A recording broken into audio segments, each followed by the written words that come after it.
के ज़माने के बीच का अंतर देखिए आप। अच्छा तो बच्चों, कृष्णा सोपती जी अपने बचपन के बारे में क्या कहना चाहती हैं सुनिए। हाँ, मैं इन दिनों कुछ बड़ा बड़ा यानी उम्र में सयाना महसूस करने लगी हूँ। शायद इसलिए कि पिछली शताब्दी में पैदा हुई थी, यानी पिछली शताब्दी यानी लास्ट सेंचुरी में पैदा हुई थी। मेरे पहनने ओढ़ने में जो काफ़ी बदलाव आए हैं, काफ़ी बदलाव यानी बदलाव का अर्थ क्या है? बदलाव यानी परिवर्तन। क्या है? बदलाव, परिवर्तन, चेंजेस। क्या आए हैं? चेंजेस आए हैं। पहनने ओढ़ने में बदलाव आए हैं। पहले मैं रंग बिरंगे कपड़े पहनती रही हूँ, नीला, जामुनी, ग्रे, काला, काला, चॉकलेटी। अब मन कुछ ऐसा करता है कि सफ़ेद पहनूं, गहरे नहीं हल्के रंग। क्या कहने लगी दादी माँ? कृष्णा सोपती जी क्या कहने लगी? क्योंकि उम्र में मैं सयानी हो गई यानी बूढ़ी हो गई। मैं पहले डार्क कलर्स यानी नीला, जामुनी, ग्रे, काला, चॉकलेटी ऐसे कलर्स पहनती थी, लेकिन अब मुझे ऐसा करना नहीं चाह रहा। मैं सफ़ेद पहना, लेकिन लाइट कलर्स, वाइट कलर पहनने को जी चाह रहा है। गहरे नहीं, हल्के लाइट कलर्स। मैंने पिछले दशक में तरह तरह की पोशाकें पहनी हैं। पोशाक का अर्थ क्या है यहाँ पर? पोशाक, वस्त्र, वसन,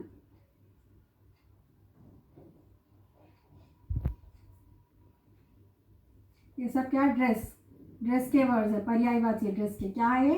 ड्रेस के पर्यायवाची यानी सिंगुलर मीनिंग कहलाते हैं। पोशाक, वस्त्र, वसन यानी ये सारे शब्द ड्रेस को कहते हैं। पोशाक पहनी है। पहले फ्रॉक, फिर निकर, वॉकर, स्कर्ट, लहंगे, घाघरे और चूड़ीदार और घेरेदार कुर्ते पहनती थी। वो कैसे पहनती थी? लॉन्ग फ्रॉक पहनती थी, शॉर्ट स्कर्ट पहनती थी, वॉकर, लहंगे, घाघरे, चूड़ीदार, ये सारी चीज़ें पहनती थी।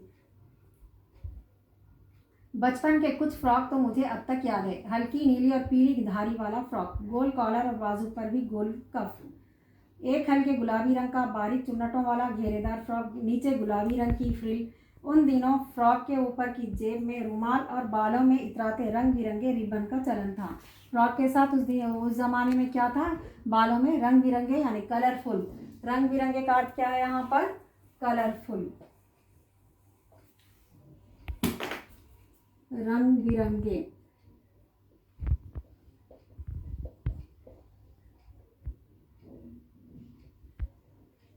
कलरफुल रिबन्स का चलन था।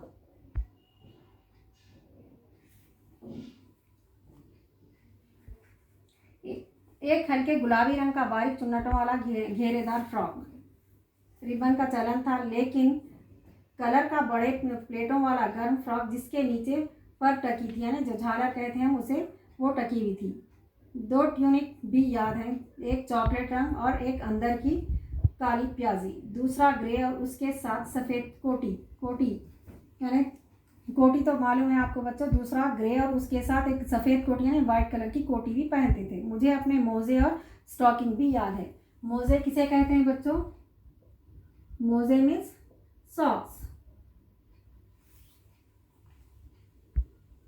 मुझे अपने मोजे और स्टॉकिंग भी याद है। बचपन में हमें अपने मोजे खुद धोने पड़ते थे, वह नौकर या नौकरानी को नहीं दिए जा सकते थे। इसकी मनाही थी।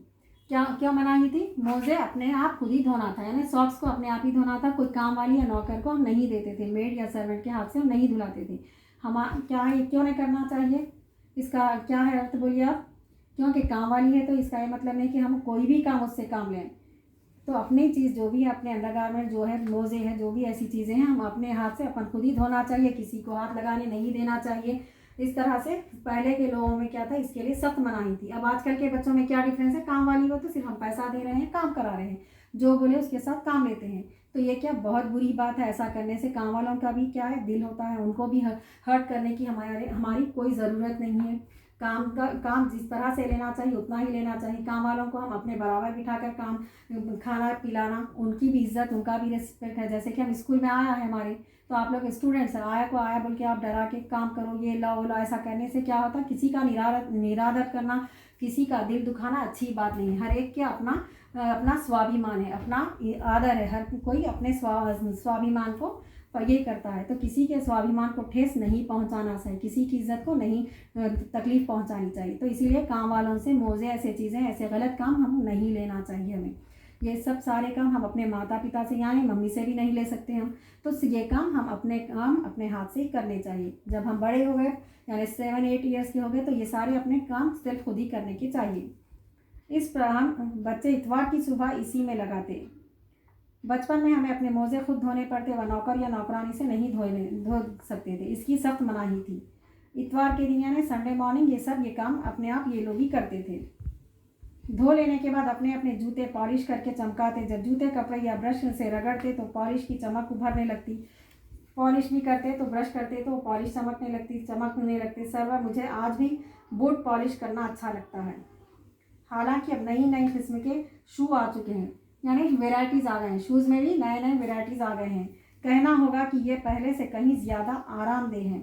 पहले से कहीं ज़्यादा आरामदेह यानी कंफर्टेबल है। आरामदेह का अर्थ क्या है यहाँ पे? कंफर्टेबल है।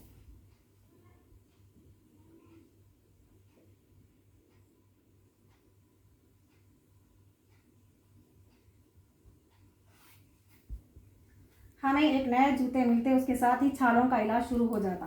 पहले ज़माने में जब भी नया शूज़ पहनते, बच्चों को पैरों में तकलीफ होने लगती थी। क्या कहते थे? जूता काटने लगा है। लेकिन अब आजकल के शूज़ एकदम कंफर्टेबल है, हम लोग एकदम रिलैक्स रहते हैं।